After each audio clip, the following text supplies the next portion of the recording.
a really interesting philosophy when it comes to running backs, and I want to run it by you, okay?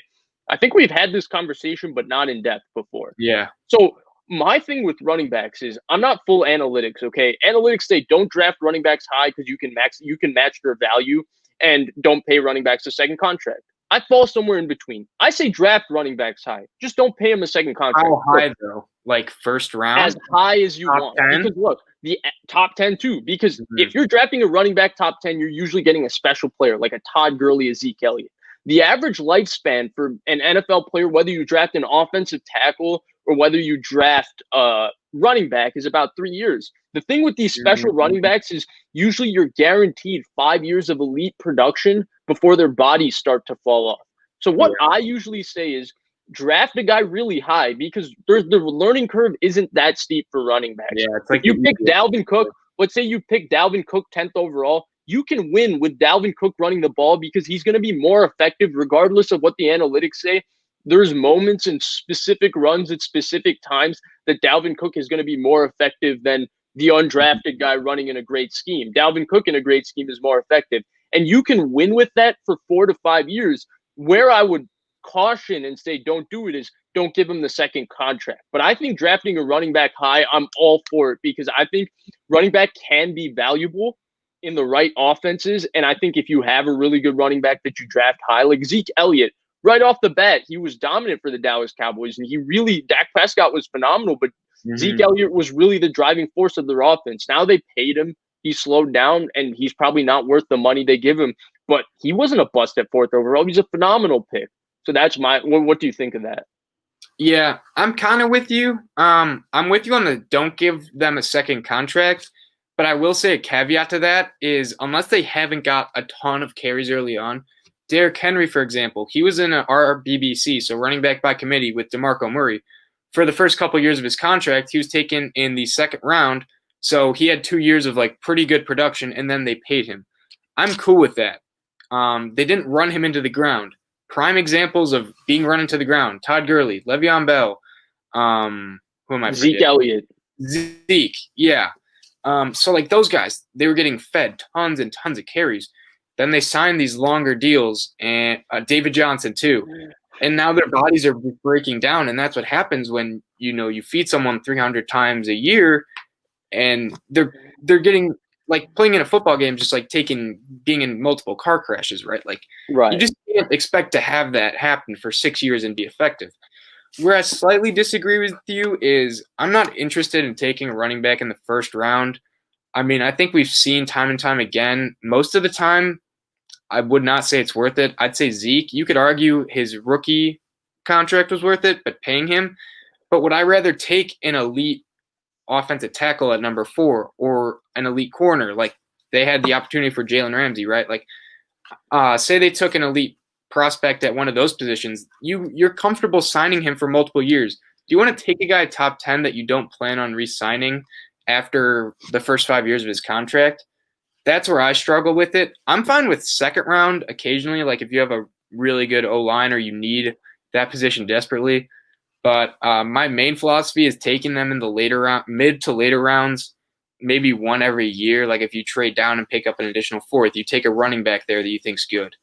And just keep stacking on the running backs. And I think running back by committee is probably the best way to do it. You look at teams that have won Super Bowls. Like the Chiefs didn't really have a great running back last year. They were by committee. The Eagles, Jay Ajayi, Jordan Howard, Corey Clement. The Patriots, 6 times, right? I think running back by committee is the move. I'm pretty far against paying running backs unless they haven't gotten too many carries early on. Interested to see what you think of that. Yeah, so in theory, I do agree. I think Zeke Elliott is a little bit of a tough example just because he was in a draft where Ronnie Stanley, Jalen Ramsey, Forrest Buckner went after him. So, like, he doesn't match up in terms of premium of position. But where I would say is, like, if you're picking 15, right, and there's a running back, like, let's say teams view Najee Harris as Adrian Peterson, okay? Mm-hmm. And teams aren't picking him because of the value of the position. If you're picking 15 and you don't really like the corners that are on the board, you don't like the tackles that are on the board, you don't like the quarterbacks that are on the board, you don't like the edge rushers on the board, take him if he's the best player available. Because what happens is you have 5 years of full control of his rights, right? You have the 4 years and then the fifth year option, and you can get 5 years of elite production rather than getting a guy that you might not have as one of your top guys and getting 2 years of no production and he busts, or 4 years of mediocre production. At least get 5 years of elite production from that player. So that's where I stand. I'm totally with you though.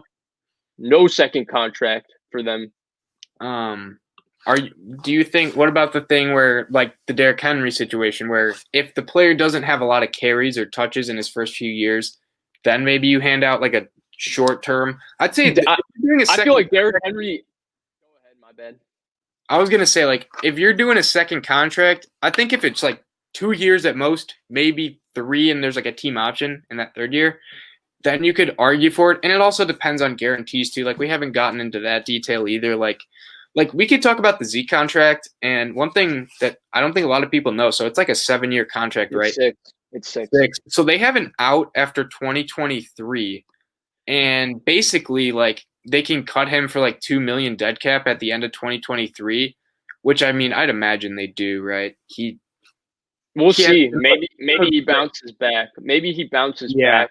The thing with Derrick Henry, though, is I feel like he's more the anomaly rather than the example. He had a ton of carries in high school, a ton of carries in Alabama, but for whatever reason, even though he runs super upright and he just doesn't really, for a big guy, actually, he's not just this power runner bruiser like Brandon Jacobs. His vision and speed is what's really special, and he does it from size, and then he has that mean stiff arm. I don't know, though, honestly. I think Derrick Henry, Christian McCaffrey, we'll see how his contract works. So far, Alvin Kamara, right? Right. Alvin Kamara, who's been excellent, was excellent this year. We'll see how that works out. Dalvin Cook, who also had a phenomenal year. We'll see how that works out. I think ultimately my opinion on running backs, and I think we both can say the same thing. We're both really flexible when it comes to having an opinion when it comes to these running backs, just because I feel like there's a lot more variables. And maybe the league will do some sort of thing to make sure that running backs aren't just getting shafted in terms of how their contracts are structured or whether they're getting paid or not. And 2 more things before we stop talking about this. I know we kind of went off topic, but it was a good question. What may be tainting us is like seeing Saquon go second. He hasn't really helped them, and everyone's like, oh, it's because their O-line's so bad. It's like, why don't you just take O-line? Because it seems like Wayne Gallman, although nowhere near as good as Barkley, he's still like putting up over 4 yards a carry. And then also Leonard Fournette, like, you think they're a sure thing because they can transition pretty easily, and Fournette did really good his first couple of years, right? And now he's kind of fizzled out. He's on the Bucs. So it's not like they're guaranteed to hit, although the hit rate for running backs is significantly higher than like pretty much any other position, I'd say.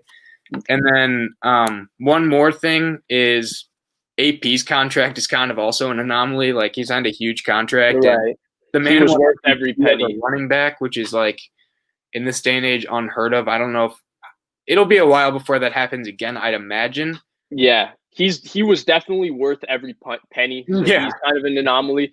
And then real quick on the Saquon thing, I think the thing that's Leonard Fournette, I agree. I don't think it was really a wasted pick because I don't think they make the AFC Championship that first year because their offense was all Leonard Fournette. And number 2, with Saquon, I think the thing with Saquon that people really missed because he was such a physical freak was that he wasn't this special in between the tackle runner where it's like Zeke Elliott or Todd Gurley where you can run him 25 times and he's going to wear a defense and carry your offense. He was this special athlete, but you also have to you couldn't just use him by turning around and heading him off the ball. You got to use him in the screen game. You got to use him as a receiver. Right. He's got to be used like a McCaffrey or a Kamara, and he hasn't been given that opportunity. Yep. Yeah. So I guess we can move on.